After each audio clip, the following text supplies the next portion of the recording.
Et on donne un exemple extraordinaire. On dit qu'une fois, il y avait un type qui faisait de l'autostop au bord d'une autoroute, et il avait une grosse valise.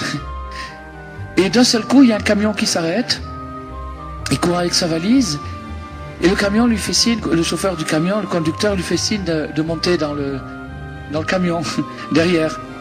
Alors le garçon, il prend sa valise, il monte dans le camion, et le camion démarre. Et le camion regarde dans son rétroviseur, et d'un seul coup, qu'est-ce qu'il voit?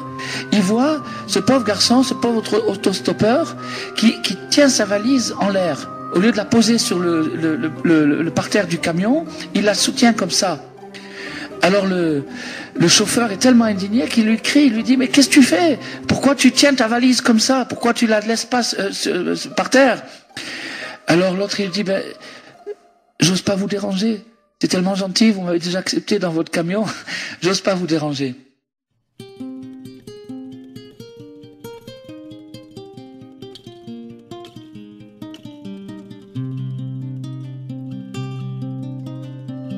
C'est la même chose avec Dieu. Imaginez qu'à la seconde où je vous parle, et vous m'écoutez, il y a des milliards de cellules en vous qui tournent dans un ordre absolu, un ordre parfait. Toutes les cellules qui composent les atomes, les molécules, toutes les particules les plus infinitésimales qu'on ne peut même pas capter avec un microscope, toutes ces particules-là, elles sont manœuvrées et elles sont animées avec une sagesse parfaite. Leur circulaire, leur circuit est fait avec une perfection, avec une précision. Chaque cellule en rapport avec la cellule d'à côté, en rapport avec la cellule d'à côté, en rapport avec les cellules, tout en rapport avec les cellules centrales, avec l'esprit, avec les nerfs moteurs, avec les nerfs sensitifs, dans une perfection parfaite. Ça, c'est l'autostoppeur. Dieu nous a pris en camion, il nous porte complètement. Maintenant, il y a quelques soucis dans la vie. Le souci du gagne-pain, le souci de la paix dans les foyers, le souci avec les voisins, le souci avec le patron, etc. etc. Ces problèmes-là sont effectivement des poids. Mais pourquoi les porter? Pourquoi les porter? Pourquoi les soulever? Alors qu'on est pris en main, on est pris en charge.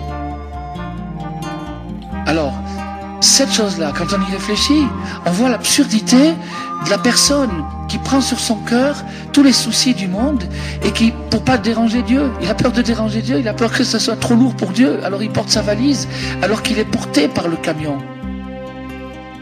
On est porté, on est pris en main, à chaque instant, à chaque seconde, notre corps fonctionne dans une harmonie parfaite tant que Dieu le veut. Et de cette façon, on voit combien une respiration ou un mouvement du corps ou les reins ou des choses comme ça sont tellement précieux que ça coûte des millions et des millions s'il faut les remplacer. Et Dieu nous les donne à chaque instant.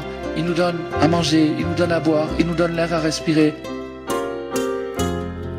L'air à respirer est gratuit. L'eau est presque gratuite. Le pain n'est pas trop cher. Toutes ces choses vitales sont pratiquement gratuites, avec amour et avec grâce et avec respect. Dieu enveloppe les choses avec une grâce, avec une beauté, une esthétique. Donc, celui qui se prend en main, c'est-à-dire celui qui veut prendre le poids de sa vie sur lui-même, tout sur lui-même, il rentre dans un stress inutile et c'est ça qui s'appelle en hébreu le ruach-tut, c'est-à-dire le souffle de stupidité. Quand la personne arrivera à trouver une espèce d'équilibre entre ses hauts et ses bas, entre les moments où il est un peu plus élevé et les moments où il est complètement par terre, à ce moment-là, il se libérera dans la même mesure, proportionnellement, il se libérera de l'angoisse, il se libérera de la bêtise, il se libérera de toutes les choses qui le paralysent. Alors ça, cette conscience annule le stress. Elle déstresse les gens sans les déresponsabiliser. Ils demeurent au contraire encore plus responsables. Ils ont envie maintenant de se lever, de construire, de réaliser, de réparer.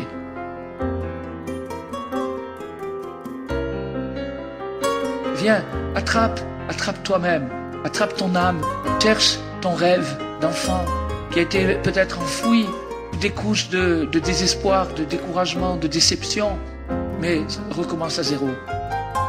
Mes chers frères, mes chères sœurs, tous ensemble, on va recommencer, on va tourner une nouvelle page et on va commencer à zéro pour nous régénérer, pour nous refaire partir nouveau, recréer et content.